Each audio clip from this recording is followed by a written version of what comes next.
Oke, dulu jadi sebelum masuk Islam, saya dulu beragama non-muslim, maksudnya dalam arti sebelumnya itu istilahnya apa ya, saya adalah seorang istilahnya aktivis juga di gereja. Bilangnya apa ya? Oh, di gereja nggak apa ya? Gereja. Ya, kan saya agak susah. Leader tuh ya, apa yang untuk kita nyanyi-nyanyi tuh? Worship leader kan? Ya, di gereja seperti itu. Nah, dan juga di gereja saya dulu saya juga cukup aktif dalam kegiatan yang mengajak orang-orang untuk masuk dalam kepercayaan saya sebelumnya, gitu. Karena memang yang namanya kita beragama gitu, kita meyakini dan mempercayai bahwa kepercayaan kita adalah memang kepercayaan yang paling benar, dan pengen membagikan kepercayaan ini pada orang-orang supaya istilahnya keselamatan, gitu kan? Iya, bener sama. Betul. Karena namanya iman, karena dulu saya percaya bahwa iman itu akan iman pada hari akhir, itu kan pasti ada iman pada masuk surga, masuk neraka, saya percaya itu. Makanya saya dulu seorang aktivis yang di gereja itu, jadi pagi ke kantor, bahkan ketika saya SMA, ketika sekolah itu, aktivitasnya paling cuma rumah, sekolah, gereja. Itu aja. Kalau pas kantor gitu ya, rumah, kantor, gereja, udah situ aja.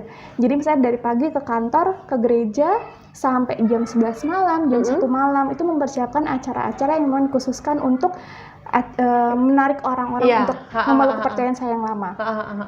Nah, qadarullahnya saya di kantor itu juga minoritas. Ya, paham.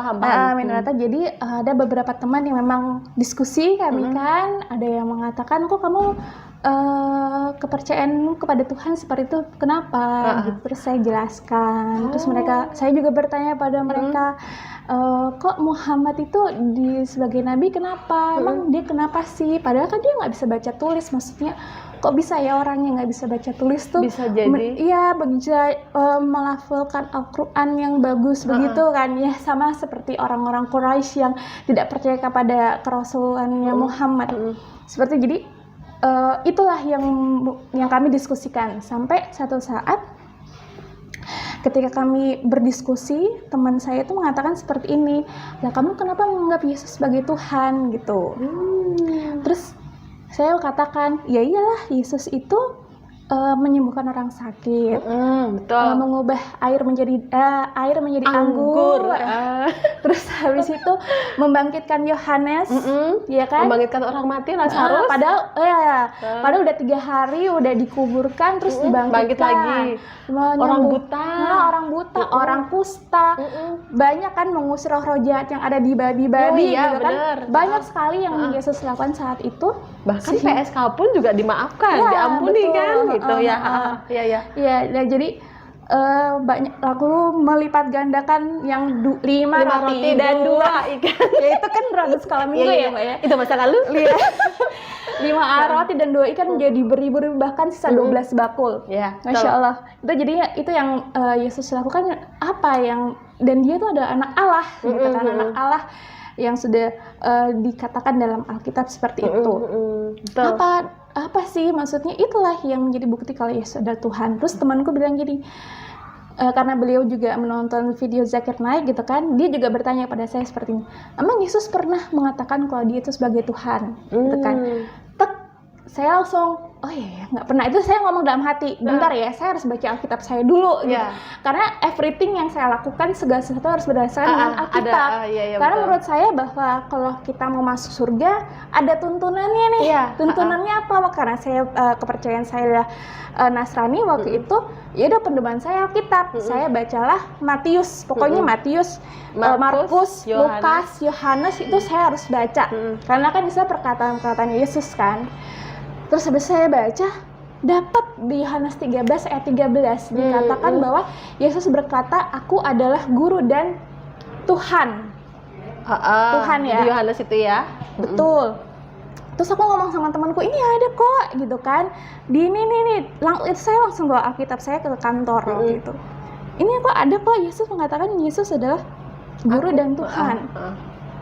Nah, terus habis itu ini nggak gini, harusnya ada terjemahan lain, dia bilang gitu. Terus habis itu saya searching gitu kan, karena saya kan waktu itu agama itu adalah satu hal yang penting bagi saya. Saya nggak boleh goyah gitu ketika saya memutuskan bahwa saya Kristen, saya mengimani kalau ini benar. Jadi ketika kepercayaan kita itu kayak disalahkan dalam tanda kutip ya, kita nggak nerima dong. Iya, gitu benar. Jangankan agama, prinsip kehidupan aja atau sehari-harian kalau kita sama suami, apa kita sama teman atau sama orang tua yang berbeda prinsip aja, kita kan masih berani gitu. Enggak gitu kan. Jadi ketika waktu itu teman saya bilang gitu, saya langsung nyari lagi gitu, emang translate yang sebenarnya seperti apa. Nah ternyata ketika saya searching bahasa Inggrisnya, ternyata di situ dikatakan I am your teacher and your Lord. I am your teacher and Lord. Lord di situ Lord, nggak selevel dengan God ya? Iya, jadi lebih ke Tuhan. Jadi kalau misalnya saya nonton lebih lanjut dalam videonya Zakir Naik, di situ dikatakan sebenarnya konteks saat itu adalah ketika kekaisaran Romawi. Jadi kalau misalnya kita ngelihat di film-film Romawi, dokumenter Romawi, orang yang memiliki status paling atas, raja dan sebagainya dikatakan Lord, bukan God. Itu adalah satu hal yang lumrah gitu loh. Nah ternyata saya jadi semakin memahami bahwa sebenarnya terjemahan itu bukan lebih ke Tuhan, tapi ke Tuhan. Dan ketika saya mempelajari videonya Zakir Naik juga, itu memang terjemahan sebelumnya bukan Tuhan, tapi lebih ke Tuhan. Saya guru Tuhan, lebih merujuk ke situ. Nanti kalau misalnya saya punya ada waktu, saya ada catatan-catatan beberapa kali. Nah itu membuat saya lagi, oh iya ya, gitu. Nah terus habis itu, oke lah, itu kasus pertama. Kasus kedua tentang kisah Nabi Ibrahim, atau dikatakan dulu sebagai Abraham. Abraham, lalu Siti Hajar, Siti Sarah, lalu Ismail dan Ishak. Jadi kalau kita tahu kan Ibrahim memiliki istri pertama Siti Hajar, lalu yang kedua Siti Sarah.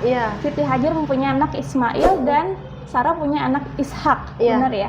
Nah terus habis itu ketika dalam Alkitab, gitu kan, saya sharing pada teman saya tentang ceritanya Nabi, itu keturunan sebenarnya Ibrahim yang sahih gitu istilahnya ya, tuh Ishak apa Ismail gitu kan. Nah, di artikel itu lebih merujuk ke Ishak. Terus saya share ke teman saya. Iya benar. Teman saya share, terus dia share balik ke saya tentang pengulasan tentang runtutan di kejadian itu, pasal kejadian yang di kitab kejadian. Jadi diceritakan di situ bahwa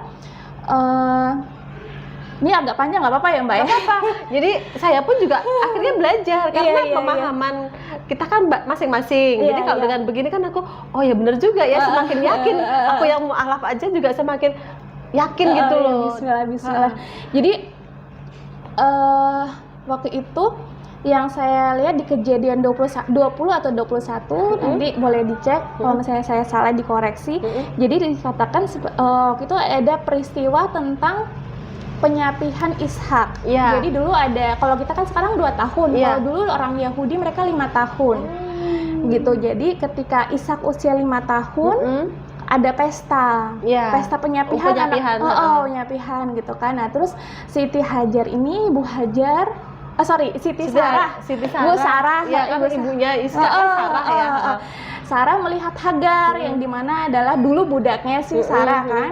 Nah, terus habis itu lihat kok dia tuh si Sarah ini cemburu kepada Hagar karena mungkin statusnya dia ada sebagai istri pertama dan sebagainya. Jadi di acara itu dia seperti cemburu gitu. Lalu singkat cerita dia cerita kepada si suaminya gitu kan, Abraham, yang intinya bahwa dia pengen si Hajar harus dikeluarkan dari rumah. Itu versi Alkitab ya, diusir dari rumah. Lalu singkat cerita pada suatu pagi Abraham langsung membawa roti, jadi bekal untuk perjalanan Siti Hajar dan Ismail. Lalu dituliskan di dalam Alkitab. Jadi Abraham menyiapkan roti, air beserta anaknya, lalu ditaruh di pundaknya si Hagar. Jadi karena Hagar pergi sama anaknya gitu kan. Jadi bawa roti, bawa air sama anaknya itu ditaruh di atas bahu Hagar.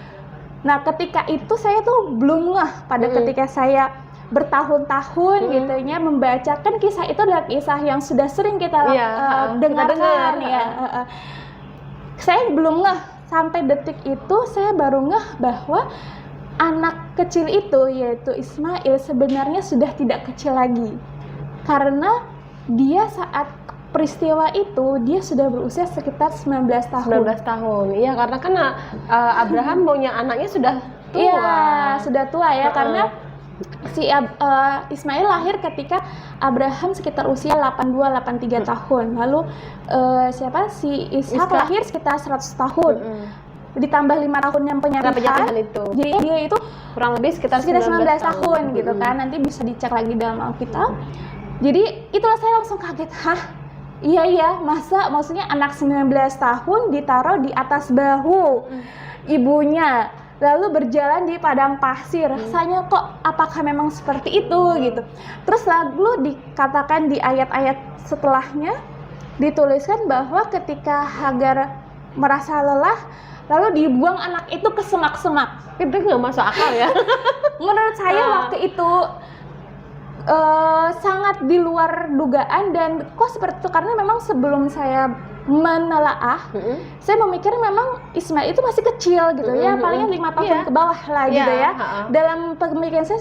Tapi ketika saya menelaahnya lebih lanjut, oh ternyata dia udah dewasa, istilahnya kalau sekarang udah kuliah. Benar nggak sih Mbak? Anak kuliahan ditaruh di atas ibunya, terus itu dibuang ke semak-semak, rasanya not make sense gitu. Nah di sini saya mau sampaikan dulu ini kepada teman-teman sahabat Arkom, bahwa setiap orang punya pandangan berbeda ya. Maksudnya saya khawatir, oh ini bukan menjelekan atau apa, karena ini kan saya membaca sendiri gitu ya. Nah jadi itu dan itu bukti beberapa istilahnya beberapa alasan yang membuat saya kok agak ragu gitu loh. Semakin lama kok semakin ragu ya Mbak gitu. Terus waktu itu saya sedang membaca Alkitab yang itu namanya itu Alkitab Rainbow. Alkitab Rainbow itu dituliskan secara detail, misalnya tema kitab ini apa, tujuan kitab ini apa, penulisnya siapa, dan sebagainya sampai ke bawah. Nah terus habis itu memang yang saya lihat sumber terpercaya salah satu kitab, saya agak lupa itu apa, nanti mungkin saya bisa lihat lagi ya. Jadi itu ditulisnya tuh tidak dikenal seperti itu, makanya kok semakin ragu. Terus pertanyaan-pertanyaan yang banyak saya tanyakan dalam hati, misalnya dulu kayak kan di dalam 1 Korintus itu di kitab 1 Korintus dikatakan ketika seorang wanita berdoa dia harus memakai tudung gitu, atau lebih baik dia botak aja sekalian gitu kan. Itu ada di Alkitab gitu kan. Terus saya berpikir, loh kok orang Kristen tidak memakai itu, tidak memakai jilbab dan sebagainya. Nah itu mulai kok seperti ini ya gitu. Belum lagi kejadian-kejadian yang memang Yesus lakukan dalam 3 tahun masa pelayanannya ketika berada di dunia gitu kan. Nah itu membuat saya semakin ini ada sesuatu yang nggak benar gitu. Maksudnya ketika saya mempelajari sesuatu, ketika petunjuk kehidupannya istilahnya tidak sesuai, saya punya alasan apa lagi untuk bertahan di sini gitu. Itu pas awal-awalnya gitu. Berarti mencari ilmunya dulu ya. Mencari ilmunya dulu baru yakin dengan Islam itu sendiri. Jadi pencariannya tuh berapa lama tuh? Terus ada yang bimbing nggak itu? Kalau bimbing saya personal sih memang nggak ada. Hanya paling cuma teman-teman untuk sharing diskusi aja. Ya. Dan itu juga ada cerita lucunya loh gitu. Sampai saya ketemu sama salah satu pembina mualaf bagian akhwat Bu Ustazah Muntafinya. Itu ceritanya itu memang kayaknya tuh Allah tuh udah sebaik-baik penulis skenario. Jadi waktu itu memang saya mencari itu. Jadi ketika saya merasa pergulatan, maksudnya gini, saya udah agak ragu nih dengan kepercayaan saya gitu kan. Nah terus sekarang saya mau ngapain? Sedangkan kalau di Islam saya harus baca Al-Quran. Waktu itu saya sempat mulai baca Al-Quran. Waktu itu saya ingat banget pas menjelang Ramadan, saya juga latihan puasa dan latihan sholat juga waktu itu. Keluarga gimana tuh? Itu nanti ada lagi. Itu drama yang sangat panjang. Jadi waktu itu memang saya pas Ramadan saya belajar sholat, terus habis itu baca Al-Quran. Nah ini kita baca yang Al-Quran dulu ya. Jadi waktu saya baca Al-Quran, waktu sampai kepentok kan, kalau awal pasti kan di Al-Baqarah.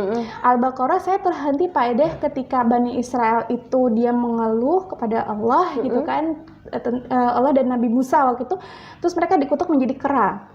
Kan ada di surat Al-Baqarah. Terus saya baca, masa Allah sebegini ya gitu kan. Wah ini kayaknya saya nggak bisa menerjemahkannya lah, saya butuh pembimbing. Nah pada saat itu juga saya, karena waktu itu teman-teman diskusi saya kebanyakan pria, saya tanya kepada teman saya yang waktu itu muslimah di kantor saya, terus saya tanya sama beliau, kamu ada nggak kenalan ustazah gitu kan? Oh iya punya, ada. Emang kenapa gitu kan? Ya enggak, cuma pengen belajar aja gitu loh. Emang kamu masuk Islam ya? Kalau dia bilang gini, yang buat saya kaget jujur. Soalnya ustazah saya bilang kalau misalnya ada yang masuk Islam itu pasti karena ada pasangan atau ada harta gitu. Terus aku dia ngomong kayak gitu, terus aku kayaknya aku nggak jadi deh. Nggak yang itu ya, padahal bukan karena harta, bukan karena pasangan. Iya, karena saya mau mencari kebenaran, mau mencari ini Al-Quran isinya apa. Langsung saya langsung saya menutup. Akhirnya saya Google, saya searching, beneran saya tulis ustazah di Semarang. Saya masih inget banget. Iya, jadi ketika saya searching ustazah di Semarang, jadi ada kayak Twitter gitu. Biasanya kalau misalnya ada kayak pengajian, oh ustazahnya pengisinya siapa gitu kan. Nah, waktu itu tersambunglah ke komunitas hijabers yang ada Twitternya, pengisinya adalah Ustazah Muntafina. Terus habis itu ada kontak personnya, waktu itu yang kontaknya Ustazah Muntafina kan. Kontaknya komunitas hijabers. Terus habis saya saya WA waktu itu, terus habis itu beliau kenalkan saya ada Ustazah Muntafina. Terus saya dikasih nomor handphonenya, langsung saya janjian. Saya janjian itu seminggu sebelum Ramadan. Bukan, seminggu sebelum saya diusir dari rumah. Ya, jadi saya itu kok sampai segitunya? Iya, makanya jadi padahal belum tahu kan? Belum. Jadi saya waktu itu saya ingat banget pengajian hijabers itu hari Ahad. Terus saya ketemu sama Ustazah Muntafina di sekolahan, yayasan ya kan, Bina Amal. Terus setelah itu hari Sabtu. Jadi rencana Ahad itu syahadat. Hari Sabtu ketemu sama Ustazah Muntafina. Terus sebelum itu juga aku ngomong sama mama. Mah kapan ya? Kebetulan papa saya kan masih tugas di Jakarta. Pas aku lagi ngobrol-ngobrol sama mama, kapan nih papa ke Semarang gitu kan? Oh papa Semarang mungkin minggu depan tuh istilahnya setelah aku syahadat itu. Jadi aman. Rencananya kan oh iya oke, kalau gitu aku dalam batinku menganggap bahwa oh ya udah nanti aku ngomong sama papa tentang syahadatku pas papa lagi di Semarang. Pemikiranku seperti itu.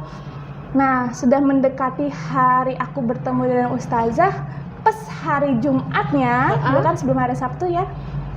Jumat sore tiba-tiba mama tuh WA di grup keluarga. Mama tuh langsung manggil namaku, kenapa ada Al-Quran dan mukena di kamarmu di gitu? Kamar. Langsung, karena kan memang aku lagi belajar sholat, dan itu yang memang membuat saya kaget waktu itu, karena masih Jumat sore nggak ada persiapan, nggak ngomong apa-apa, tiba-tiba kamu mau ngomong kayak gini. Saya nggak bales. Terus 5 menit kemudian papa saya telepon. Wah, handphone saya berdering gitu kan. Papa saya telepon. Waduh, ngomong apa? Gitu. Terus saya ngomong sama papa. Terus habis itu, maksudmu apa? Kok ada Al-Quran sama saya ada gitu kan. Iya pak. Ya aku orangnya memang polos ya. Jadi ngomong apa deh, karena memang gak ada persiapan sama sekali, mau ngomong apa dan sebagainya, ditanya dijawab gitu ya. Iya aku lagi belajar gitu. Aku bilang gitu. Kenapa kamu belajar? Gitu. Banget ya. Apalagi papa saya kan orang Ambon ya. Maksudnya bukan tentang rasis tidak, tapi kan maksudnya wataknya agak keras. Karena kami juga lama di Jayapura waktu itu. Kenapa kamu ada Al-Quran dan sajadah? Iya saya lagi belajar Islam, aku bilang gitu. Kenapa kamu pakai ini? Mulai ngomong.